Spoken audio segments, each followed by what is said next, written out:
House of the Dragon American fantasy drama TV series है जो कि प्रीक्वल है Game of the Throne series का। ये दोनों सीरीज बेस्ड हैं A Song of Ice and Fire novel से। हाउस ऑफ द ड्रैगन को क्रिएट किया है मार्टिन और रियान कॉन्डेल ने HBO के लिए। ये सीरीज का सेट अबाउट 200 इयर्स पहले का है गेम ऑफ द थ्रोन से।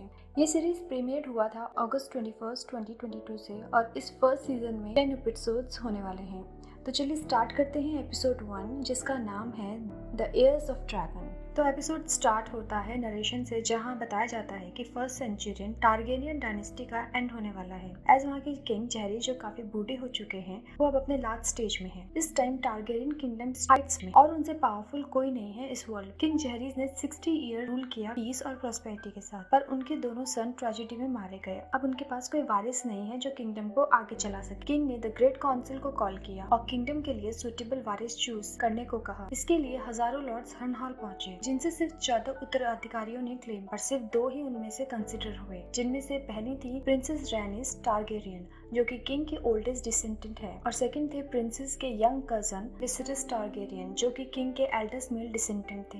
डिक्लेयर किया जाता है कि प्रिंस विसरिस टारगेरियन को Prince of the dragon stone बनाया जाएगा। प्रिंसेस रैनिस एक वुमन होने की वजह से थ्रोन को इनहेरिट नहीं कर पाई और इसलिए लॉर्ड ने विसरिस को चूज किया। किंग को ये भी श्योर था कि कोई टारगेरियन से लड़ना नहीं चाहेगा, पर उनको इस बात का डर था कि कहीं टारगेरियन ही आपस में न लड़ पड़े, इसीलिए उन्होंने विसरिस को अपना थ्रोन दिया। अब स्टोरी आगे बढ़ती है और किंग विसरिस का 9th ईयर है एज अ किंग और ये स्टोरी स्टार्ट होती है 172 years before princess डेनरिस Targaryen.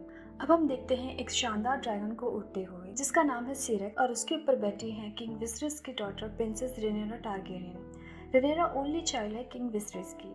King अपनी डॉटर से बहुत प्यार करते हैं पर वो उसे अपना उत्तराधिकारी नहीं मानते एज वो एक लड़की है। रेनेरा ड्रैगन से लैंड करती है। किंग गार्ड कमांडर रियान रेडविन घोड़े में बैठकर उसको ड्रैगन से उतरते हुए देखते हैं। वो रियाना का हमेशा ध्यान रखते थे और जब तक सही सलामत ड्रैगन से नीचे वो नहीं आ जाती थी वो उसकी चिंता में ही लगे रहते थे। फिर रेनेरा अपनी फ्रेंड एलिसन हाईटावर से मिलती है। वो बोलती है कि ड्रैगन सिरेक जब बड़ा हो जाएगा तब वो दोनों फ्रेंड्स उस पर उड़ान भरेंगे, पर एलिसन ज्यादा इंटरेस्ट नहीं दिखाती। फिर दोनों फ्रेंड्स रेड कीप में जाते हैं जहाँ रेनेरा अपनी मदर से मिलती है जो कि प्रेग्नेंट है। रेनेरा अपनी मॉम एमा से उनका हाल पूछती है और कहती है कि सबको आने वाले बेबी का इतनी चिंता है क्योंकि किंगडम को एक वारिस चाहिए, आप अपना ध्यान भी रखा करें।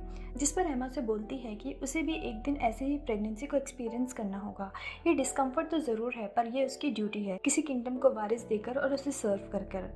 उसके पास भी एक रॉयल वॉर्म है और बच्चे को जन्म देना ही उनकी रणभूमि है। उन्हें ये सब झेलना होगा अपने लिप्स बंद कर। पर रेनेरा योद्धा जैसे बैटल में लड़कर उसे जीतना चाहती है और वो इन सब में इंटरेस्टेड नहीं है।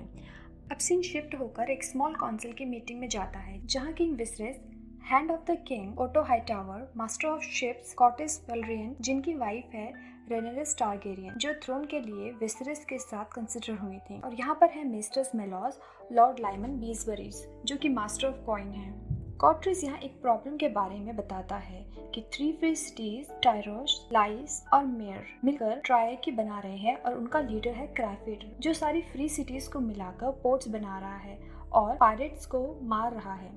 यहाँ किंग कहता है कि अगर वो पायरेट्स को मार रहा है तो ये तो अच्छा है, पर कॉर्ट्रिस किंग को बताते हैं कि अगर वो फ्री सिटीज का रिसोर्सेज अपने लिए यूज करेगा तो वो और पावरफुल होता जाएगा और हम पर भी भारी पड़ सकता है। काउंसिल इस टॉपिक को ज्यादा इम्पोर्टेंट नहीं देते और उसको अंडर एडवाइजमेंट के तौर पर लेते हैं। अब रेनेरा आकर सबको ड्रिंक सर्व करती है as a cup bearer. Lord Lyman Beesbury's खाली चेयर की तरफ पॉइंट आउट करके कहते हैं कि प्रिंस डेमन टारगेरियन जो कि यंगर ब्रदर है किंग का, उसको यहाँ होना चाहिए था क्योंकि वो commander of the city watch है और उसे यहाँ होना चाहिए अपनी प्रोग्रेस को डिस्कस करने के लिए। एज बहुत सारा ट्रेजर, रीट्रेनिंग और रीइक्विपमेंट ने उन्होंने खर्च किया है सिटी वॉच के लिए। अब यहाँ ओटो हाईटावर किंग के आने वाले बेबी के लिए आयोजित टर्नी क्या पूछते हैं। टर्नी एक तरह का मुकाबलेबाज गेम्स है जहाँ पे बहुत सारे लोग आते हैं और यह प्रोग्राम 1 वीक तक चलता है इसी खुशी में कि किंग का वारिस आने वाला है और किंग श्योर है कि इस बार लड़का ही होगा, पर मेस्टर श्योर नहीं है और वो इस फंक्शन को 1 वीक पोस्टपोन करने का कहते हैं क्योंकि वो चाहते हैं कि जब तक बेबी उनके हाथों में ना आ जाए तब तक वो ऐसा ना करें।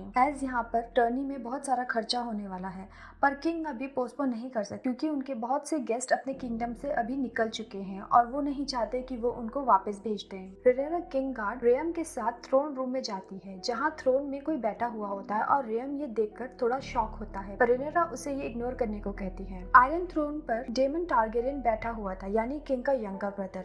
रेनेरा यहाँ डेमन को बोलती है कि थ्रोन में बैठने के लिए उसे जेल भी जाना पड़ सकता है, जहाँ डेमन उसे बोलता है कि वो थ्रोन उसी का है और अगर वो कुछ दिन पहले उसमें बैठ गया तो कोई फर्क नहीं पड़ता। अभी तक कोई उत्तराधिकारी नहीं है और नेक्स्ट किंग वही होने वाला है। अब डेमन रेनेरा को वैलियन स्टीन का बना लॉकेट देता है। रेनेरा लॉकेट को देखकर बोलती है कि ये लॉकेट डार्क सिस्टर्स की तरह है। डार्क सिस्टर डेमन की वेलेरियन सॉर्ड है और ये सॉर्ड डेमन को किंग विसरस ने दी थी। डेमन रेनेरा को वो लॉकेट पहना देता है।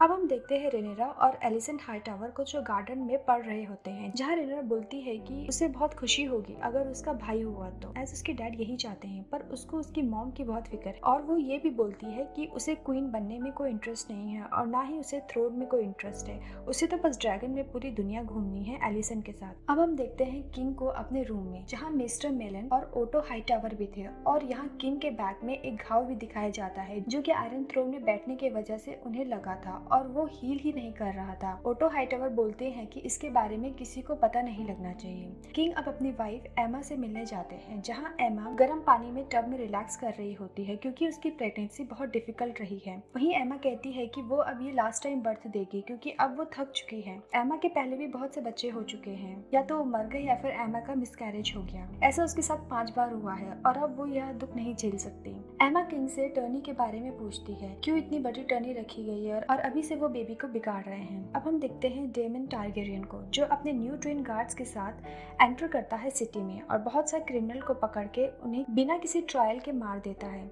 रेपिस्ट को डिसमेंबर करता है, थीव्स के हाथ काट देता है और मर्डरर के सर काट देता है। यहाँ बिना कोर्ट ट्रायल के बस सुनी गई इंफॉर्मेशन के बेस्ड पर लोगों को मार रहा होता है। Next day a small council meeting होती है जिसमें ओटो हाईटावर बोल रहा होता है कि डेमन ने जो कल किया वो अच्छा नहीं था। यहाँ पर सिटी वॉचर को गोल्ड क्लॉक भी कहा गया है। डेमन बोलता है कि अब टर्नी में नोबल्स आने वाले हैं और किंग के लैंड में कोई उन्हें परेशान करे, इसलिए मैंने ऐसा किया और अब हमारी सिटी सेफ है सारे लोगों के लिए। मास्टर ऑफ शेपोर्टिस वेलेरियन डेमन के साइड लेते हैं और बोलते हैं कि सिटी को सिटी वॉचर से डरना भी चाहिए। यहाँ ओटो हाईटावर डेमन को कुछ खास पसंद नहीं करते थे और बोलते हैं कि इतना डेडिकेशन उसे अपनी वाइफ के साथ भी दिखाना चाहिए। डेमन का अपनी वाइफ से कुछ अच्छा रिलेशन नहीं था और वो अपनी वाइफ के लिए गलत बातें भी बोलता है और ओटो हाईटावर को बोलता है कि उसकी वाइफ भी तो अभी रिसेंटली मरी है, जिसे सुनकर हाईटावर अपनी जगह से खड़ा हो जाता है। किंग उसे शांत करने की कोशिश बोलते हैं और वो बोलते हैं कि डेमन की तो आदत ही है उसे छेड़ने की। मीटिंग में किसी को ज्यादा कोई फर्क नहीं पड़ा था रात की क्रुएल्टी के बारे में। बस किंग डेमन से बोलते हैं कि अगर ऐसा रिपीट हुआ तो उसको उसका आंसर भी देना पड़ेगा, इसलिए वो ऐसा ना करे। अब हम देखते हैं टर्नी का फर्स्ट डे, जहाँ किंग वेसेलिस स्पीच दे रहे होते हैं कि आज उनका वारिस होने वाला है और इसी को सेलिब्रेट करने के लिए उन्होंने टर्नी रखी है और इसी के शायद नाइट्स की फाइटिंग स्टार्ट हो जाती है और उनमें कोल हाउस ऑफ स्ट्रॉमलैंड जीत जाता है। अब नेक्स्ट गेम में हाउस कोल और एक और नाइट के चांस आती है, जहाँ वो नाइट रेनिस टारगेरियन से बोलता है कि उसे उस लेडी का फेवरेट चाहिए जो कभी क्वीन नहीं बन सकी। फिर रेनिस उस नाइट को कजन बोलकर उसे लीव्स का क्राउन देती है। इस फाइट में भी हाउस कोल जीत जाता है। ऐसे फेवर हमने गेम्स ऑफ थ्रोन में भी देखे हैं। इस गेम में एक लेडी से फेवर मांगा जाता है जिसमें वो अपनी जीत उस लेडी के लिए समर्पित कर देते हैं। इस गेम में लॉर्ड क्रिस्टन कोल फिर से विनर रहते हैं और यहाँ क्रिस्टन ने बहुत अच्छा परफॉर्म किया था, जिससे रेनेरा बहुत इम्प्रेस होती है और वो किंगार्ड रेम से उसके बारे में पूछती है, जिस पर उसे पता चलता है कि क्रिस्टन कोल एक कॉमन मैन है जिसके फादर का नाम लॉर्ड डॉन्ड्रियन था, जो कि स्टुअर्ट थे ब्लैक हेवन में। अब डेमन टारगेरियन हाउस से फाइट करने आता है और अपना first opponent sir Gwen Hightower of old town को चूज करता है, जो कि ओटो हाईटावर का एल्डर सन होता है। और यहाँ हमें पता चलता है कि डेमन ओटो हाईटावर को उतना नापसंद करता था। यहाँ डेमन ग्वेरे को नीचे गिरा देता है और जीत जाता है। अब डेमन एलिसेंट हाईटावर से जीत के लिए फेवर मांगता है। बीच में किंग को न्यूज मिलती है और वो कैसल में आता है, जहाँ उसे पता चलता है कि एमी का बेबी प्रीच पोजीशन में है और मास्टर्स पूरी कोशिश कर चुके हैं पर ये बहुत मुश्किल है। अब हम देखते हैं वापस फाइट में, जहाँ सारे नाइट्स एक दूसरे से भिड़ जाते हैं और खून खराबा स्टार्ट होने लगता है। यहाँ रेनिस टारगेरियन काफी शॉक होती है और अपने हस्बैंड मास्टर ऑफ शेपोर्टिस वेलेरियन से कहती है कि इन यंग फाइटर्स ने आज तक रियल फाइट नहीं देखी है, शायद इसीलिए इन्हें ऐसे वायलेंस को खेल समझ रखा है। अब किंग को दिखाया जाता है जहाँ मिस्टर मैलो उन्हें बोलते हैं कि डिफिकल्ट बर्थ में कभी कभी फादर को डिफिकल्ट डिसीजन लेने पड़ते हैं और अब किंग को एक चूज करना होगा। सिटाडेल टेक्निक से वो बच्चे को बचा सकते हैं, पर इसमें एमा की एक्सेसिव ब्लड लॉस से डेथ भी हो सकती है और उसे अभी ये डिसीजन लेना होगा, नहीं तो सब भगवान के भरोसे छोड़ दें। अब हम फिर टर्नी में आते हैं जहाँ डेमन क्रिस्टन कोल के अगेंस्ट फाइट कर रहा होता है और कोल हाउस जीत जाता है। बैकग्राउंड में हम किंग को देखते हैं, वो डिसाइड करते हैं कि वो सिटाडेल परफॉर्म करेंगे। एमा बहुत डर जाती है और मास्टर्स ऑपरेशन स्टार्ट करते हैं, पर यहाँ ब्लड लॉस की वजह से एमा दम तोड़ देती है और उसे सन पैदा होता है। अब हम एमा की चिता देखते हैं और यहाँ साथ में एक बच्चे की भी चिता होती है, तो यहाँ से हमें पता चलता है कि वो बच्चा जिसे बचाने के लिए एमा का सेक्रीफाइस कर दिया गया वो खुद भी मर गया। अब रेनेरा ड्रैगन को पुकारती है और वो ड्रैगन अपने मुंह से आग निकालकर दोनों चिताओं में आग लगा देता है। उसी रात स्मॉल काउंसिल की मीटिंग होती है। यहाँ किंग बहुत परेशान और दुखी होता है और काउंसिल के और मेंबर्स इस बात को लेकर चिंता में है कि आगे उत्तराधिकारी कौन बनने वाला है। अगर डेमन टारगेरियन किंग बना तो उसे एक्सेप्ट नहीं करेंगे क्योंकि उसका कैरेक्टर किंग बनने के लायक नहीं है, और जहाँ तक कि डॉक्टर रेनेरा टारगेरियन की बात है वो उसे एज अ क्वीन देख भी सकते हैं, पर अभी तक कोई लेडी थ्रोन में नहीं बैठी है।